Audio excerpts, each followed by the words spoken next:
Welcome back clean news. चलिए देखते हैं उत्तर प्रदेश की 25 फटाफट बड़ी खबरों को। इससे पहले आप यूपी के किस जिले से न्यूज को देख रहे हैं हमें कमेंट बॉक्स में जरूर बताइए। साथ ही डेली अपडेट रहने के लिए चैनल को सब्सक्राइब कर बेल आइकन को दबाना बिल्कुल न भूलें। आज का लाइक एम 3000 है, उम्मीद करते हैं आप इसे जरूर पूरा करेंगे। आगरा मेट्रो अनोखी तकनीक से बनाएगी बिजली और रोशन होंगे स्टेशन, समझिए कैसे होगा काम। आगरा मेट्रो इको फ्रेंडली होने के साथ ही तकनीकी रूप से भी बेहद उन्नत होगी। मेट्रो ट्रेन में रीजनरेटिव ब्रेकिंग प्रणाली के जरिए बिजली का उत्पादन किया जाएगा। यूपीएमआरसी के एमडी ने बताया कि आगरा मेट्रो न सिर्फ सड़कों पर वाहनों से होने वाले कार्बन उत्सर्जन में कमी लाएगी, बल्कि आगरा मेट्रो ट्रेन खुद बिजली का उत्पादन भी करेंगी। यूपी मेट्रो के एमडी कुमार केशव ने बताया कि भारी वाहनों में ब्रेकिंग प्रक्रिया के दौरान घर्षण के कारण ऊर्जा उत्पन्न होती है। हर घर नल योजना के जरिए ग्रामीण इलाकों में बड़ा रोजगार देने की तैयारी, जानिए क्या है प्लान। उत्तर प्रदेश सरकार गांव में जल के साथ जीविका भी पहुंचाने की कोशिश में लगी है। हर घर नल योजना के जरिए ग्रामीण इलाकों में बड़ा रोजगार उपलब्ध कराने की तैयारी चल रही है। जानकारी के अनुसार जलापूर्ति व्यवस्था के संचालन के लिए प्रदेश भर में 30,000 से ज्यादा संविदा सहायक भर्ती किए जाएंगे। यही नहीं, मेंटेनेंस की जिम्मेदारी संभालने वाली कंपनीज हर जिले में 400 से 500 स्थानीय युवाओं की भर्ती करेगी। इस योजना से युवाओं को अपने गाँव और कस्बे में ही फिटर, प्लम्बर, मैकेनिक और सिक्योरिटी गार्ड की नौकरी मिलेगी। ईडा में 100 एकड़ में बनेगा लेदर पार्क, 5,000 करोड़ का निवेश। ग्रेटर नोएडा में नोएडा इंटरनेशनल एयरपोर्ट के बगल में 100 एकड़ में लेदर पार्क बनाना तय हो गया है। यमुना अथॉरिटी के सीईओ डॉक्टर अरुणवीर सिंह ने लेदर काउंसिल ऑफ इंडिया की तरफ से लेदर पार्क के लिए मांगी गई जमीन पर सैद्धांतिक सहमति दी। ईडा की 14 सितंबर को होने वाली बोर्ड की बैठक में लेदर पार्क को जमीन देने का मसौदा पेश किया जाएगा। लेदर काउंसिल ऑफ इंडिया के मोतीलाल सेठी के साथ इस कारोबार से जुड़े उद्यमियों ने अधिकारियों से मुलाकात करके लेदर पार्क के लिए जगह मांगी थी। 26 सितंबर से पूरे प्रदेश में एक साथ चलेंगी इलेक्ट्रिक बसेस, पीएम मोदी और सीएम योगी दिखाएंगे हरी झंडी। नगर आयुक्त अविनाश सिंह ने बताया कि लखनऊ में आयोजित प्रदेश स्तरीय बैठक में 750 इलेक्ट्रिक बसों के चलने की तारीख तय हो गई है। 26 सितंबर को प्रधानमंत्री मोदी और मुख्यमंत्री योगी आदित्यनाथ वाराणसी या दिल्ली से हरी झंडी दिखाकर इन बसेस को रवाना करेंगे। नगर आयुक्त ने बताया कि गोरखपुर में भी 25 इलेक्ट्रिक बसें चलनी है। इनके लिए महेशरा में चार्जिंग स्टेशन बनकर तैयार हो चुका है। मथुरा में जन्माष्टमी के दिन कृष्ण महोत्सव में शामिल होंगे मुख्यमंत्री आदित्यनाथ। मथुरा के रामलीला मैदान में रविवार से 3 दिवसीय कृष्णोत्सव कार्यक्रम का आयोजन हुआ और आज सोमवार को जन्माष्टमी के अवसर पर मुख्यमंत्री योगी आदित्यनाथ इसमें शामिल होंगे। उत्तर प्रदेश ब्रज तीर्थ विकास परिषद के सीईओ नागेंद्र प्रताप ने ये जानकारी दी। ये आयोजन परिषद राज्य के पर्यटन विभाग और जिला प्रशासन के द्वारा किया जा रहा है। परिषद के उपाध्यक्ष शैलजाकांत मिश्र ने बताया कि आज सोमवार को मुख्यमंत्री योगी आदित्यनाथ दोपहर 3:30 बजे मथुरा आएंगे। राम के आदर्शों को आत्मसात करें, होगा मानवता का कल्याण। मर्यादा पुरुषोत्तम राम के बगैर अयोध्या की कल्पना को निराधार बताते हुए राष्ट्रपति रामनाथ कोविंद ने कहा कि रामायण एक विलक्षण ग्रंथ है जिसको आत्मसात करना न सिर्फ मानवता का कल्याण करता है बल्कि देश के विकास में मदद मिल सकती है। राष्ट्रपति रामनाथ कोविंद ने रविवार को रामकथा पार्क में रामायण कॉन्क्लेव का शुभारंभ और अयोध्या में करोड़ों रुपए की पर्यटन विकास योजनाओं का लोकार्पण करने के बाद एक सभा को संबोधित करते हुए कहा कि बिना राम के अयोध्या की कल्पना नहीं की जा सकती। यूपी के गाजीपुर से पटना तक बनेगा नया ग्रीन हाईवे। यूपी के गाजीपुर से आरा होते हुए पटना तक नया ग्रीन हाईवे बनेगा, जिसके निर्माण पर लगभग 8,000 करोड़ की लागत आएगी। पूरे बिहार में हजारों करोड़ की लागत से बन रही अत्याधुनिक सड़कों का निर्माण वर्ष भर में पूरा हो जाएगा। आरा शहर भी अत्याधुनिक सड़कों के नेटवर्क के केंद्र में होगा, जिसके चारों तरफ एक्सप्रेसवे बनाने की योजना है। बेशक ये सड़कें अमेरिका की सड़कों की तरह होंगी, जिससे आरा के लोगों के लिए सड़क मार्ग से लंबी दूरी का सफर अब काफी आसान हो जाएगा। मातृशक्ति राष्ट्र शक्ति थीम के साथ मनाया जाएगा सप्ताह। पहली बार गर्भवती धात्री महिलाओं के बेहतर स्वास्थ्य देखभाल और पोषण के लिए पूरे देश में चलाई जा रही प्रधानमंत्री मातृ वंदना योजना को गति प्रदान करने के लिए प्रदेश में 1 से 7 सितंबर तक मातृ वंदना सप्ताह मनाया जाएगा। इस सप्ताह को एक उत्सव के रूप में मनाने की योजना है, जिसके तहत सप्ताह के हर दिन अलग अलग गतिविधियां आयोजित की जाएंगी। हर साल मनाए जाने वाले सप्ताह की इस बार की थीम मातृशक्ति राष्ट्र शक्ति निर्धारित की गई है। यूपी विधानसभा चुनाव के लिए 4 राज्यों से आएंगी ईवीएम, कोविड नोडल अधिकारी होंगे तैनात। उत्तर प्रदेश में वर्ष 2022 के विधानसभा चुनाव की तैयारियों में जुटे भारत निर्वाचन आयोग ने उत्तर प्रदेश के लिए 4 राज्यों की ईवीएम आवंटित कर दी। इस बार मतदान के लिए महाराष्ट्र, बिहार, दिल्ली व छत्तीसगढ़ से 2 लाख ईवीएम यूपी आएंगी। करीब 1 लाख और ईवीएम की मांग यूपी ने की है। साथ ही कोरोना संक्रमण को ध्यान में रखते हुए सभी विधानसभा क्षेत्रों में चिकित्सा और स्वास्थ्य विभाग के अफसरों को कोविड नोडल अधिकारी बनाया जाएगा। हाई स्कूल इंटर पास को मिलेगी 11,000 की नौकरी, इन बातों का रखें ध्यान। यदि आप नौकरी की तलाश कर रहे हैं और हाई स्कूल या इंटर पास है तो आपके लिए अच्छी खबर है। इसके लिए आपको सेवा योजन कार्यालय में पंजीयन के साथ ऑनलाइन आवेदन करना पड़ेगा। 7 निजी कंपनीज की ओर से 554 पदों पर भर्ती के लिए 31 अगस्त तक ऑनलाइन आवेदन करना है। साक्षात्कार के लिए आपको कहीं जाने की जरूरत भी नहीं है। घर बैठे मोबाइल फोन पर आपका साक्षात्कार हो जाएगा।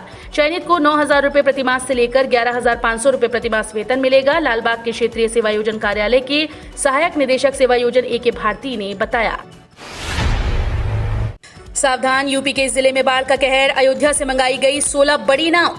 यूपी के कई शहरों में इन दिनों बाढ़ का कहर है। प्रदेश की सभी नदियां उफान पर चल रही हैं। नदियों में पानी खतरे के निशान से ऊपर बह रहा है। आलम यह है कि नदियों में जलस्तर बढ़ने से कई गांव भी बाढ़ की चपेट में आ चुके हैं। गांव में पानी भरा होने के चलते ग्रामीणों को कई तरह की परेशानियों का सामना करना पड़ रहा है। इसको देखते हुए बाढ़ से प्रभावित गाँव के लिए जिला प्रशासन ने अयोध्या से 16 बड़ी नाव मंगवाई है। लॉकडाउन के बाद ताजमहल की खूबसूरती को निहारने को उमड़ी टूरिस्ट की भीड़। एक दिन में 20,000 ने देखा ताज। वैसे तो कोरोना की वजह से लोगों के कामकाज और दिनचर्या प्रभावित हुई है। लोगों के सामने रोजी रोटी तक का संकट आ खड़ा हुआ था, लेकिन समय की चाल के साथ एक बार फिर से कोरोना को मात देते हुए विश्व की खूबसूरत इमारत ताजमहल को देखने के लिए टूरिस्ट की भीड़ उमड़ने लगी है। ऐसा विगत कई माह में पहली बार हुआ जब एक दिन में 20,000 टूरिस्ट ने ताजमहल की खूबसूरती को निहारा हो। फिर उठी 69,000 शिक्षक भर्ती की मांग। लोग बोले सरकार चोर नहीं तो सार्वजनिक करे चयनित उम्मीदवारों के नाम। उत्तर प्रदेश के प्राथमिक स्कूल्स में शिक्षकों की कमी को पूरा करने के लिए जनवरी 2019 में सहायक अध्यापक पद पर परीक्षा का आयोजन किया गया था। 69,000 सहायक अध्यापकों की भर्ती प्रक्रिया में अनुसूचित जनजाति के पद खाली रह गए थे। जानकारों के मुताबिक अनुसूचित जनजाति के अभ्यर्थियों की अनुपलब्धता के कारण इन पदों को भरा नहीं जा सका था। इन भर्तियों को लेकर आवाज एक बार फिर से उठ गई है। ट्विटर पर 69,000 शिक्षक आरक्षण घोटाला इस समय टॉप ट्रेंड पर है। अखिलेश यादव ने भाजपा सरकार पर कसा तंज। कहा पहले फेकू सरकार थी, अब हो गई है बेचू सरकार। सपा अध्यक्ष व यूपी के पूर्व सीएम अखिलेश यादव ने भारतीय जनता पार्टी पर तीखा तंज कसा। अखिलेश यादव ने कहा कि भाजपा सरकार पहले फेकू सरकार थी, अब बेचू सरकार हो गई।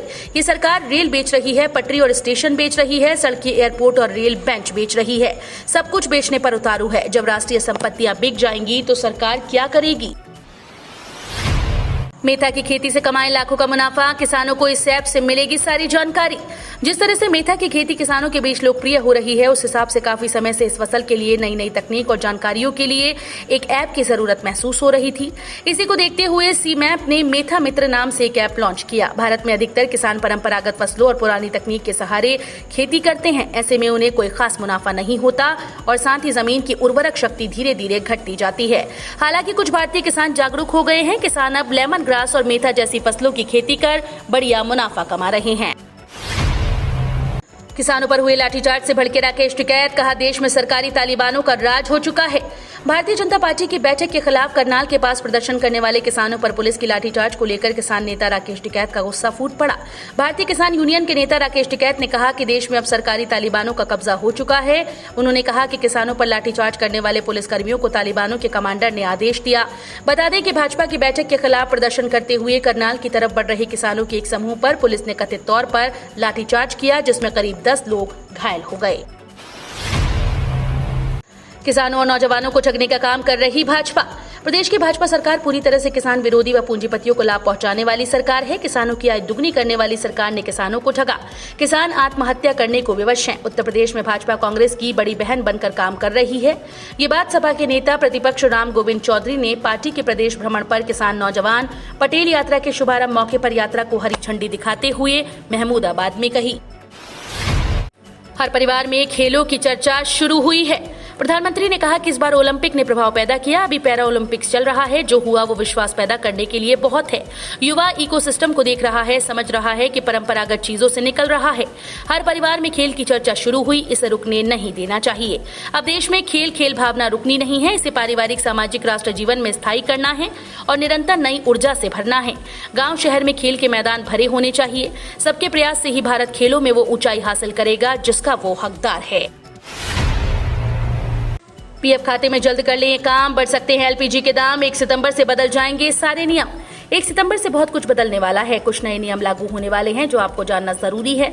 बदले नियमों का सीधा असर आपकी जेब पर पड़ने वाला है। 1 सितंबर के साथ ही FY22 की दूसरी तिमाही भी शुरू हो जाएगी।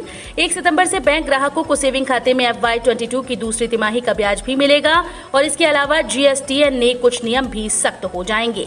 त्योहारी सीजन को देखते हुए इंडियन रेलवेज कुछ स्पेशल ट्रेन या पूजा स्पेशल की शुरुआत करेगा, तो वहीं LPG सिलेंडर के रेट की भी समीक्षा होगी। स्पीड और समय बचने के लिए 8000 से ज्यादा ट्रेन का बदलेगा समय, 500 होंगी बंद। जाने क्या है जीरो बेस्ड टाइम टेबल। भारतीय रेलवे एक बड़ा बदलाव करने जा रहा है, जिसके चलते देश भर में चलने वाली 8000 से ज्यादा ट्रेन का समय बदला जाएगा। ऐसा करने से ट्रेन की स्पीड बढ़ेगी और समय भी बचेगा। इस दौरान कई ट्रेन भी बंद हो जाएंगी। भारतीय रेल ने इसका नाम जीरो बेस्ड टाइम टेबल रखा है। पिछले 1.5 साल से इस पर काम चल रहा है। कोरोना काबू में रहा तो इसे 2022 में पूरी तरह से लागू कर दिया जाएगा। लॉकडाउन में ट्रेन बंद होने का फायदा उठाते हुए रेलवे ने IIT मुंबई के साथ मिलकर नई समय सारणी बनाई है। मोदी सरकार का तोहफा, 15 सितंबर से लागू होंगे नंबर प्लेट के नए नियम। एक साथ होंगे इतने फायदे। प्रधानमंत्री नरेंद्र मोदी की अगुवाई वाली मोदी सरकार ने वाहन मालिकों को बड़ी राहत दी है। दरअसल सड़क परिवहन और राजमार्ग मंत्रालय की तरफ से नए वाहनों के लिए भारत सीरीज की अधिसूचना जारी की गई। BS सीरीज का नंबर लेने के बाद वाहन मालिकों को एक राज्य से दूसरे राज्य में जाने पर अपनी गाड़ी का फिर से रजिस्ट्रेशन नहीं कराना पड़ेगा। MP में आदिवासी हत्या मामले में मायावती ने की आलोचना, दोषियों को सजा देने की मांग की। बहुजन समाज पार्टी अध्यक्ष और उत्तर प्रदेश की पूर्व मुख्यमंत्री मायावती ने मध्य प्रदेश के नीमच जिले में एक आदिवासी की भीड़ के द्वारा की गई हत्या के मामले की आलोचना करते हुए सरकार से दोषियों को सख्त सजा देने की मांग की।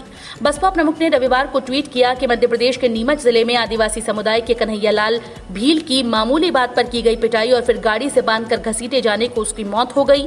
भीड़ द्वारा की गई हत्या की दिल दहला देने वाली ये घटना अति निंदनीय है। उन्होंने ट्वीट किया कि बसपा की मांग है कि सरकार दोषियों को सख्त सजा दे। जन्माष्टमी पर निर्बाध विद्युत आपूर्ति के निर्देश, ऊर्जा मंत्री बोले सभी जरूरी इंतजाम सुनिश्चित करें। ऊर्जा मंत्री श्रीकांत शर्मा ने पावर कॉर्पोरेशन के अधिकारियों को जन्माष्टमी पर सभी क्षेत्रों को निश्चित शेड्यूल के अनुसार निर्बाध बिजली आपूर्ति सुनिश्चित करने के लिए जरूरी कदम उठाने को कहा। उत्तर प्रदेश सरकार ने जन्माष्टमी के मौके पर पावर कॉर्पोरेशन को प्रदेश में निर्बाध बिजली आपूर्ति सुनिश्चित करने के निर्देश दिए हैं। 2-3 दिन और चलेगा बदली और बारिश का सिलसिला। यूपी में बादलों की आवाजाही के बीच हल्की से सामान्य बारिश का सिलसिला अभी 2 से 3 दिन और चलेगा, यानी जन्माष्टमी तक मौसम सुहाना रहने का मौसम विभाग का पूर्वानुमान है। मानसूनी हवाएं लखनऊ और आसपास के क्षेत्र में सक्रिय हैं। बंगाल की खाड़ी के ऊपर दबाव का क्षेत्र बना है जो इन हवाओं को जोर दे रहा है।